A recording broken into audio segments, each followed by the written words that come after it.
ఓం శ్రీ మాత్రే నమః. ఛానల్లోకి స్వాగతమండి. ఈరోజు ఈ వీడియోలో మనం మకర రాశి వారి గురించి తెలుసుకుందాం. ఈ రాశి వారికి గత 5 ఏళ్లుగా ఎదుర్కొంటున్న సమస్య ఏంటి? ఈ రాశి వారిని నాశనం చేయడానికి గత 5 ఏళ్లుగా ప్రయత్నిస్తుందెవరు? ఈ సమస్యకు పరిష్కారం ఏంటి? ఇక ఇటువంటి సమస్యల నుంచి బయటపడటానికి వీరు చేసుకోవలసిన దేవతారాధన, అలాగే పాటించవలసిన పరిహారాల గురించి ఈ వీడియోలో మనం వివరంగా తెలుసుకుందాం. కానీ అంతకంటే ముందుగా మీరు కనుక మన ఛానల్ని ఇప్పటి వరకు సబ్స్క్రైబ్ చేసుకోకపోతే సబ్స్క్రైబ్ చేసుకొని పక్కనే ఉన్న బెల్ ఐకాన్ నొక్కి ఆల్ సెలెక్ట్ చేసుకుంటే మేమిలాంటి వీడియోస్ అప్లోడ్ చేయగానే ముందుగా మీకు నోటిఫికేషన్ వస్తుంది. అలాగే వీడియోని ఎక్కడా కూడా స్కిప్ చేయకుండా చివరి వరకు చూస్తేనే మేమేం చెబుతున్నామో మీకు పూర్తిగా అర్థమవుతుంది. ఇక వివరాల్లోకి వెళ్ళిపోతే, ఈ రాశివారు ఎక్కువగా అందరినీ నమ్ముతూ ఉంటారు. అందరూ మనవారే అని అందరితో తమ సొంత విషయాలను కూడా షేర్ చేసుకుంటూ ఉంటారు. ఇదొక రకంగా వీరికి చెడు చేస్తుందనే చెప్పాలి. ఎందుకంటే మీకు తెలియని విషయం ఏంటంటే, మీరంటే నచ్చని వాళ్ళు, మీ నాశనాన్ని కోరుకునే వాళ్ళు మీ చుట్టుపక్కలే ఉన్నారన్న విషయం మీకు తెలియదు. పైకి మీతో ఎంతో స్నేహంగా నటిస్తూ మీ వెనకాల గోతులు తవ్వుతూ ఉంటారు. ఇక బయట ఉండే శత్రువులు కూడా వీరితో కలిసి మీ పతనాన్ని కోరుకుంటున్నారు. ఈ సమాచారాన్ని వీరి ద్వారా సేకరించి మీకు కీడు తెచ్చిపెట్టడానికే చూస్తున్నారు. అంతేకాదు, మీ విషయాలను అన్నీ ముందుగానే తెలుసుకొని మీ పనులు పూర్తి కాకుండా ఆటంకాలు వచ్చేలా చేస్తున్నారు. అయితే మీరు అందరినీ మనవారు అనుకొని అన్ని విషయాలు చెప్పటమే కాకుండా, ఎదుటివారు మీకు కీడు తలపెడుతున్నారు అని తెలిసినా కూడా మీరు స్వభావరీత్యా వారిని క్షమించి వదిలేస్తారు. మళ్లీ వారితో తిరిగి మామూలుగా మాట్లాడతారు. కానీ వారు మాత్రం మిమ్మల్ని టార్గెట్ చేస్తారు. ఈ విషయాన్ని మీరు గమనించాలి. ఈ రాశివారు దయాగుణం, దానగుణం, క్షమాగుణం అధికంగా కలిగి ఉంటారు. ఇటువంటి గుణాల కారణంగా మీరు శత్రువుల బారిన పడుతూ ఉంటారు. మీరు ఎంత మంచిగా ఉన్నా ఎదుటివారు మిమ్మల్ని చూసి ఓర్వలేని స్థితిలో ఉంటారు. అందువల్ల వారు మీకు శత్రువులుగా మారుతూ ఉంటారు. మీరు ఏదైనా ఫలితాలు పెడితే దాన్ని పూర్తి చేసేంత వరకు నిద్రపోని మనస్తత్వాన్ని కలిగి ఉంటారు. కానీ శత్రువులు మాత్రం మీరు చేసే పనులు ఏ విధంగా చెడగొడదామా అని ఎదురు చూస్తూ ఉంటారు. కాబట్టి ఈ విషయాన్ని మీరు గమనించుకొని శత్రువులెవరో మీకు మిత్రులెవరో గుర్తించవలసి ఉంటుంది. ముఖ్యంగా ఉద్యోగం చేసే స్థలంలో కానివ్వండి, లేదా మీ ఇంటి దగ్గర కానివ్వండి, ఎవరైనా సరే మీరెంత కష్టపడినా కూడా మీరు వారికి మీ కష్టం తెలియకుండా మధ్యలో ఉండి అంతా మేం చేశాం అని చెప్పుకొని దాని నుంచి వారిపై పై అధికారుల నుంచి లబ్ధి పొందుతున్నారు. ఇలా అనేక రకాలుగా మీకు నష్టాన్ని చేయటానికి ప్రయత్నిస్తున్నారు. అది ఏ రంగంలోనైనా, వృత్తి, ఉద్యోగం, వ్యాపారం లేదా మీ ఇరుగు పొరుగు వారు కానీ, ఇలా ఎక్కడ చూస్తున్నా సరే మీకేదో ఒక విధంగా నష్టాన్ని కలిగించడానికి ప్రయత్నిస్తున్నారు. దీనికి కారణం మీ మంచితనమే. అయితే దీని గురించి మీరు అతిగా ఆలోచించవలసిన అవసరం లేదు.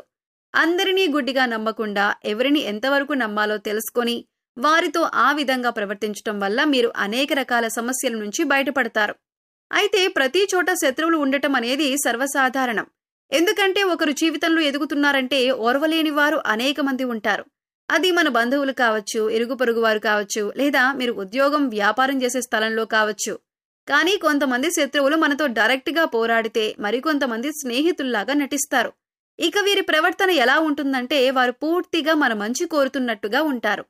కానీ వారు చేసే పనులన్నీ కూడా మనకి పతనాన్ని కోరుకునే విధంగా ఉంటాయి. అందుకోసం ఈ రాశివారు ఎవరు ఎలాంటి వారు అని తెలుసుకొని వారిని కొంచెం దూరంగా పెడితే ఎన్నో ఏళ్లుగా మీరు పడుతున్నటువంటి కష్టాల నుంచి బయటపడినట్లే. ముందుగా మీరు ప్రతి విషయాన్ని అందరికీ చెప్పటం మానేయండి. ఇక శత్రువులు మీరు ఏం చేస్తున్నారో తెలియక, మీరు నెక్స్ట్ ఏ స్టెప్ తీసుకుంటున్నారో అర్థం కాక వెనక్కి తగ్గే అవకాశం ఉంటుంది.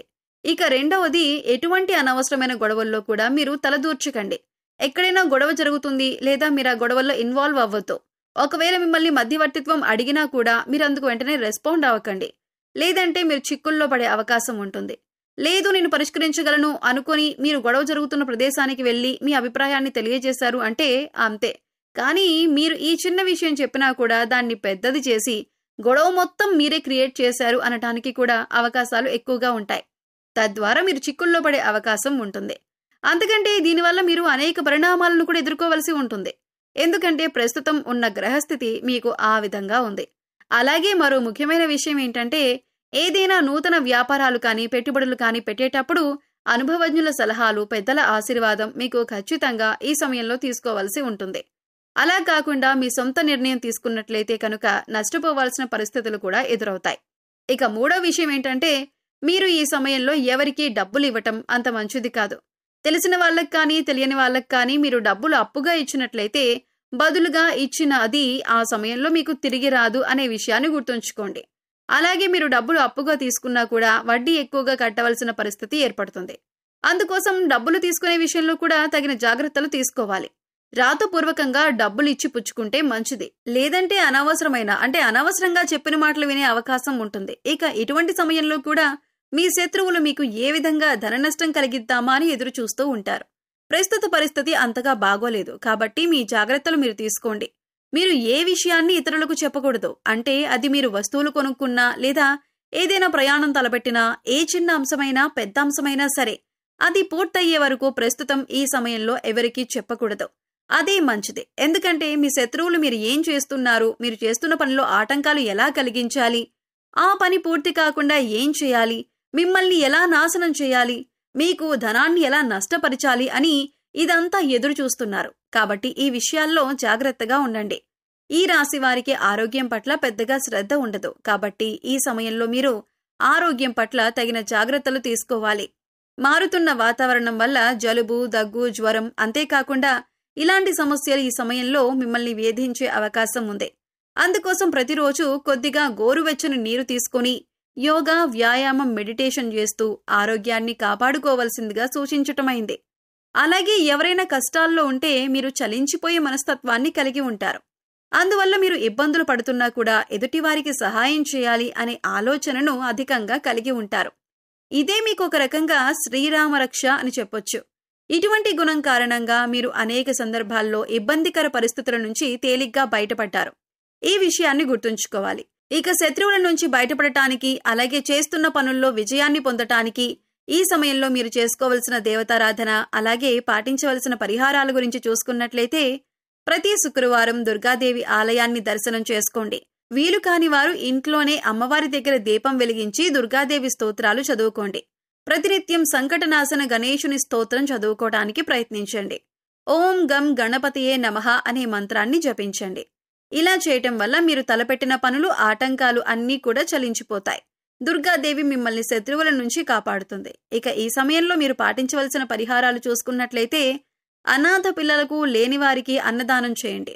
కనీసం ఒక్కసారైనా కడుపు నిండా భోజనం పెట్టండి. శనిదేవుడికి తైలాభిషేకం చేయించుకోండి. పశుపక్షాదులు, మూగజీవాలకు తాగటానికి నీళ్లు, తినటానికి ఆహారాన్ని అందించండి. ఇలా చేయటం వల్ల గత జన్మలో మీరు తెలిసి తెలియక చేసిన పాపకర్మల యొక్క దుష్ఫలితాలు తొలగిపోతాయి. సో చూశారు కదండి, గత 5 సంవత్సరాలుగా ఈ రాశి వారి ఇంటిని నాశనం చేయటానికి ప్రయత్నిస్తున్న శత్రువెవరు, వారు మీతో ఎలా ప్రవర్తిస్తున్నారు, మీరు ఎటువంటి జాగ్రత్తలు తీసుకోవటం వల్ల ఆ శత్రువుల నుంచి బయటపడొచ్చు, అలాగే ఈ సమయంలో మీరు చేసుకోవలసిన దేవతారాధన అలాగే పాటించవలసిన పరిహారాల గురించి ఈ వీడియోలో మనం వివరంగా తెలుసుకున్నాం కదా. ఈ వీడియో మీకు నచ్చినట్లయితే లైక్ చేయండి. మీ ఫ్రెండ్స్ అండ్ ఫ్యామిలీ మెంబర్స్లో మకర రాశి వారు ఉంటే వారితో ఈ వీడియోని షేర్ చేసుకోండి. కానీ అంతకంటే ముందుగా మీరు కనుక ఇప్పటి వరకు మన ఛానల్ని ఇంకా సబ్స్క్రైబ్ చేసుకోకపోతే వెంటనే సబ్స్క్రైబ్ చేసుకోండి. అలాగే పక్కనే ఉన్న బెల్ ఐకాన్ని కూడా క్లిక్ చేసేయండి. అలాగే బెల్ ఐకాన్లో ఆల్ అప్డేట్ని కూడా సెలెక్ట్ చేసుకోండి. ఇలా సెలెక్ట్ చేసుకోవటం ద్వారా మేము చేసే ప్రతి వీడియో అప్డేట్ మీ మొబైల్కి ముందుగా నోటిఫికేషన్గా అందుతుంది. మరో చక్కటి వీడియోతో మళ్ళీ కలుద్దామండి. ఓం శ్రీమాత్రే నమః.